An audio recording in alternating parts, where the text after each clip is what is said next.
Hey, this is Bruce again with Guitar from Scratch, the sequel, which is the book that comes after Guitar from Scratch.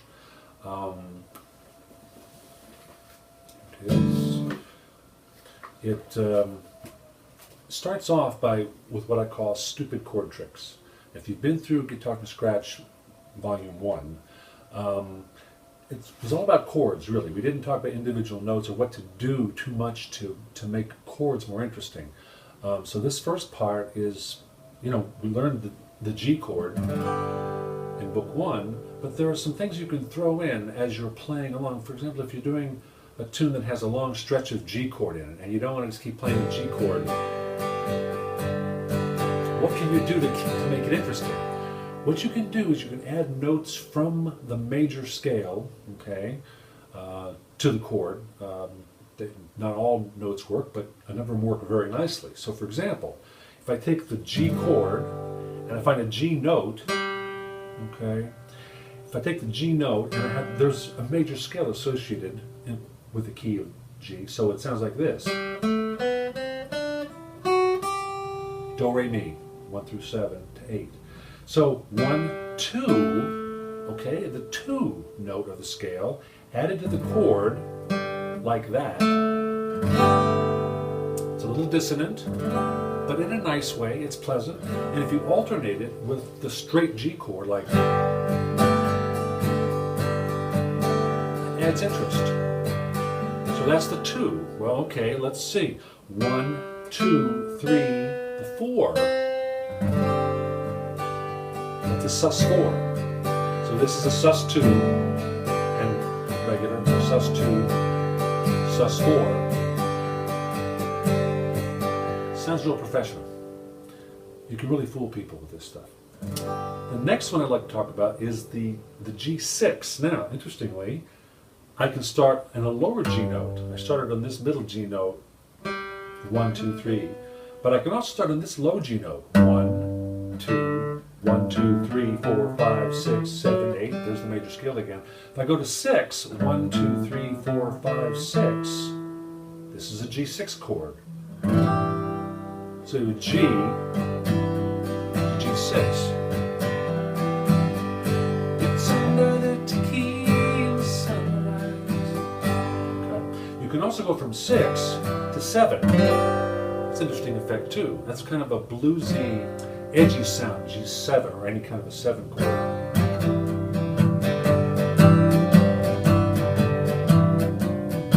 Okay. So then I want to move on to, actually let's pick up on page 3 with the G7. The standard G7 is this. I don't usually play my G chords with the middle finger on the 5th string 2nd fret. Never been a big fan of that. So I just deaden that. I take the finger off and I deaden it. So I've got 2 fingers on, 3rd finger and 1st finger. So that's a plain old G7. Well, there are various versions of sort of what they call extended chords and complex chords that are all basically start with a G7. So listen to what these possibilities might be. And don't worry about why they're called what they're called. We talk about that in my music principles books. But so here's G7, here's a G9. Again, don't worry about why it's G9. I just want to play you a number of these so you can hear them. So you have a G7 and the G9, G7 sus4. Just listen to it. It's got that 4 in it. There's a G11 which has this note added. There's another version of G11 that has this. That's pretty, but they're all a little bit different. Then there's a G13 which is or these are all G13s. Just little things you can do to make your G7 a little more interesting. I have things you can do with the D chord now. Now this is a biggie, okay? The D chord, this triangle shape, James Taylor, no, he plays it with the first 2 fingers reversed. So the first finger's here, 2nd finger here. And various jazz players would actually bar the first 3 strings and add the 2nd finger, because that way they can add notes like this and this. We're going to stick mostly with this D, but there are times you might want one of those others, so it's good to know about them. Now, D to D sus4 to D sus2, this happens like in almost every song you do, somebody's going to do something like this. So the D chord is here. Now, if you think of the D note as being the 1, 1, 2, okay, well there's the 2, it's the open first string, and 3 is part of the chord, and then the 4 is on the first string, 3rd fret. So you do things like the D chord, or something like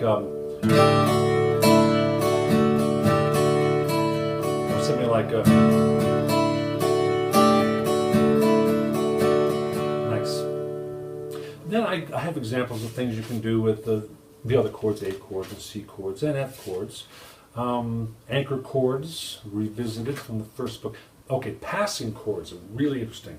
G chord to the D chord, which of course has a 4th string root, the D note, right? To E minor, which is back in a 6th string root. So you've got a G chord with a 6th string root, you have a D chord with a 4th string root, then you have an E minor with a 6th string root again. Well, there's a way to tie these chords together through the bass line. Instead of playing the D with the 4th string root in the bass, instead of the root, we'll take a different note from that chord, which is actually F sharp, which is 2 octaves below this F sharp. So clearly it's part of the chord. It's just we don't usually use it. With that note there, now listen to what I can do. I've got my G chord, and I can step down a half step, 1 fret, to a D chord. It's an inversion of a D chord, but it's still D. And then onto the E minor. So I've got a bass line of this. That's pretty nice. Come back up. That's a nice variation. And I give you a number of different passing chords from, the key of C, and like for example the C chord to a C over to a G over B to an A minor, as opposed to C, G with a bass down here, and then A minor up here. The G chord has a note in it. Again, it's an inversion. It has a note in on the 5th string, 2nd fret. So you have the C drop into the G with this inversion, and then the A minor. Very nice. I'll give you a number of those. Yeah, and there's an interesting thing that can happen with just moving chord shapes up and down the neck. So for example, the C chord, okay, you're going to hear this, well, it's not so common, but you've heard it. You may not be aware of what it is. But this is the 2nd chord in this progression. Well, all it is a C chord shape moved up 2 frets. But what is it? Well, okay, musically, in the musical alphabet with the, the letters of the alphabet and the flats and sharps, you have a C. The next note in the alphabet is C sharp, so it's here. So the next note is D. Okay, well this must be some kind of a D chord. And if you listen to a regular D chord, and you listen to this thing, it's actually a D sus2 sus4. Don't worry about it. But think of it as being just a C chord moved up a couple of frets. But it's really a D chord. Interesting. So there's a number of chords like that, chord progressions that are like that I go through. I'd like to show you something which I think is really cool, and this will involve bar chords. You have the E major, then in the key of E, they're the 1, the 2 minor, the 3 minor, the 4, and the 5, let's say. So E is the 1, F sharp minor is the 2 minor, G sharp minor is the 3 minor, A is the 4, and B is the 5. What if you leave the bar out of these bar chords? Now what you have is this. Kind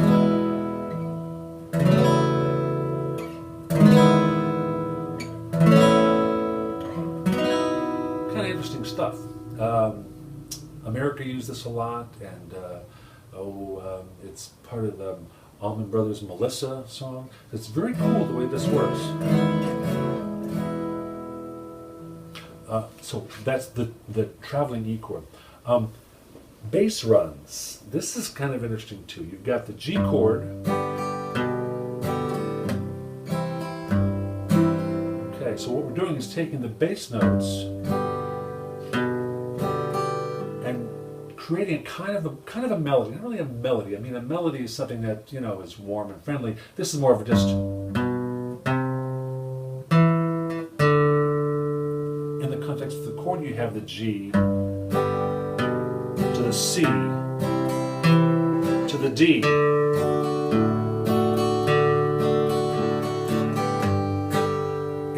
The different chords together, and these notes come from the major scale: 1, 2, 3, 4, 5, 6, 7, 8. So that's just where they're coming from. There's nothing mysterious about that.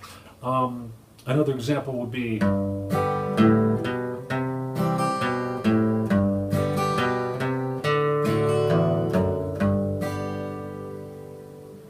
as I say, these are coming from major scales. Page 28, I showed the G major scale. More examples. There's a C major scale, it runs to A and D. Okay, so those are kind of the stupid chord tricks that you can use. We started now playing individual notes, right? So now there individual scales exist too. So we need to be able to play one note at a time. And in the case on page 33. It's just introducing this idea that the most important thing in playing scales is to keep it, it's called alternate picking. You pick down, up, down, up, down. So just here on page 33, for the most basic, you know, picking would be on the open E string, down, up, down, up, down. It kind of mirrors the way you're supposed to strum. You're supposed to strum with a steady down, up thing going on too. So if you have to leave a note out, you don't deviate from the alternate down. It doesn't matter. Just leave it out. So you'd have something like, you know, example number 2. It goes down. Well, example number 1 is down, up, down, up, down, up. All the slots are filled. Okay. In number 2, you see down, down, up, down, up, down, up. Not down, up, down, up, down. No. Keep that rhythm of the down, up going all the time. It's always down on the numbered count and always up on the offbeat. So, and this gives you plenty of opportunities to practice this. I think what I want to do is to leave that behind and go to what's a little more fun, which would be the pentatonic scale, which is the blues scale. These principles of alternate picking matter here too, but I would say that when you're first getting started playing the guitar, you're not going to play a lot of major scales. More likely that you're going to play blues runs.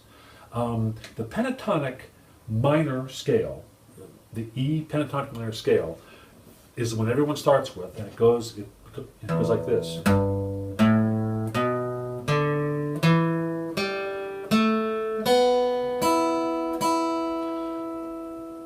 2 notes per string. 0, 3, 3rd fret, 0, 2, 0, 2, 0, 2, 0, 3, 0, 3. Now actually, this being an E minor pentatonic scale, the E is the root, and you're hearing there's a strong pull to the root. There's another E right there, and I've got it marked bigger in the text, page 41. So this is 1 octave from E to E. The next octave is another E. So you've got 3 E's. You've got the low E, a middle E, and then a high E. In this pattern of notes that you can see here, you have you have 1 more note for the next octave up, okay? But it's basically 2 octaves plus a little bit more. So this is a great scale to just get used to noodling. It's just noodling around. It's just sort of messing around with the notes in the scale. You can play any of these notes and you cannot be wrong. You cannot be wrong. Any of these will work. And I give you some examples, like the bottom of page 41. You have, I just made these, and they're stupid little licks, but they don't break any rules. And you can make them into larger runs of notes. But the little basics are what you need to get used to. One thing is just run through the scale over and over. That's fine. But the little pieces of the scale, that's where your lyricism and your melodies come. So for example, at the bottom of the page, you see this. It's just a goofy little phrase, but it comes out of that scale and it's fine. Well, actually, think about this. I wish I'd written that. That's the kind of thing that you can create from these little bitty licks. Okay, so that's the first one. And then the second one is just the third one is,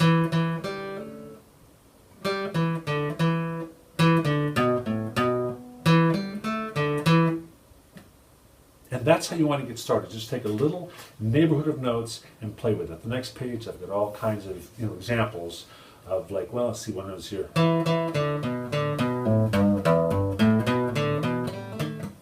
Worked great, or some variation of that. These are not things that you try to recreate every time. You try to do something different each time, although keeping a basic idea that will run through your entire solo. This is the information that you need for down the neck, but you can play anywhere in the neck with this pattern of notes if you take the entire thing up. So, for example, on page 43, we're doing this whole thing again in the key of A. Okay, well, A, E, F, F sharp, G, G sharp, A. Take that whole pattern of notes and move it to the 5th fret. Now, the thing is, the open strings don't work anymore. Well, you can go down there on special occasion, but for working this scale, you need fretted notes every time. So what we now have is this. I mean, the notes, it's like 5, 8, 5, 7, but I think of it as being, the 3, the 2, the 2, the 2, the 3, and finally the 3. So that's that relationship that you have down here is identical to what you've got here at the 5th fret. So all these licks can be done over again, and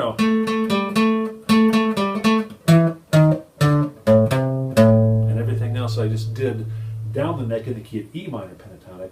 Now we're in the A minor pentatonic. And of course, if you go, this is an A, well, this is a B. Well, you can do the B minor pentatonic, and there's a C there. I wouldn't go too far afield. I'd stick with these basic. I'd stick with E and the A minor pentatonics at first. Then there's 12-bar blues. Now it's great to have these notes that you can play blues lead with, but you need to have accompaniment that you can play over. So what we've got is this. 12 bars, that means 12 measures, and boy, you're going to hear this so over and over the years, over decades. You've got, and what I'll do is I'll just play the basic chords in the key of A, and you'll hear these, how this breaks out measure by measure. So the first measure is A, 2, 3, 4, then D is the second measure. Now back to A is the third, and the fourth. D for the next two measures, 6, 7, we're back to A. Then E,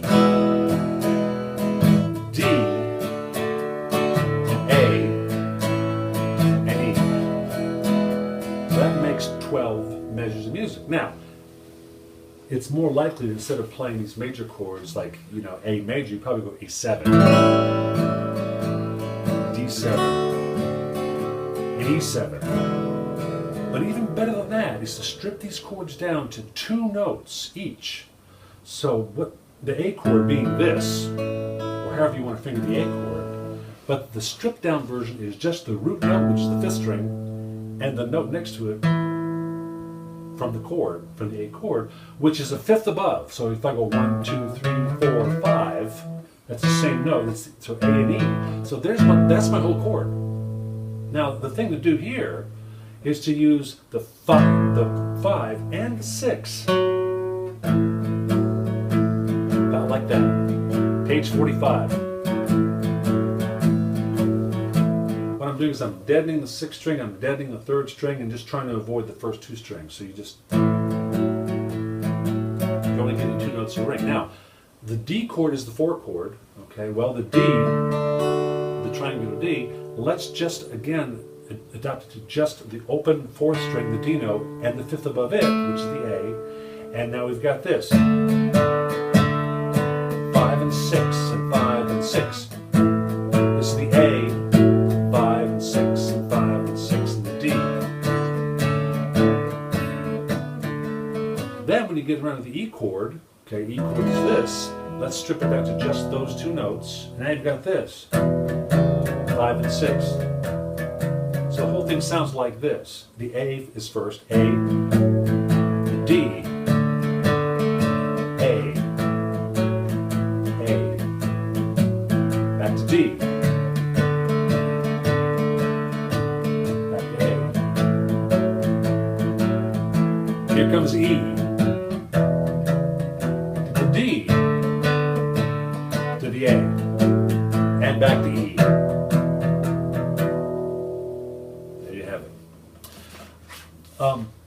The rest of this book gets into reading standard notation, for the guitar. It's an important thing to do. I don't know that everyone needs it right away, but it's the kind of thing that eventually you're going to want to know how to do. And the rest of it teaches you about the beams and the dots and the flags and the bars and all that. So it brings you through all 6 strings, and it's a useful information to have. Not required. It's good to have. Okay, so that's pretty much this book in a nutshell. If you're interested more in the theory behind what's going on here, the music principles for the skeptical guitarist would be a good book.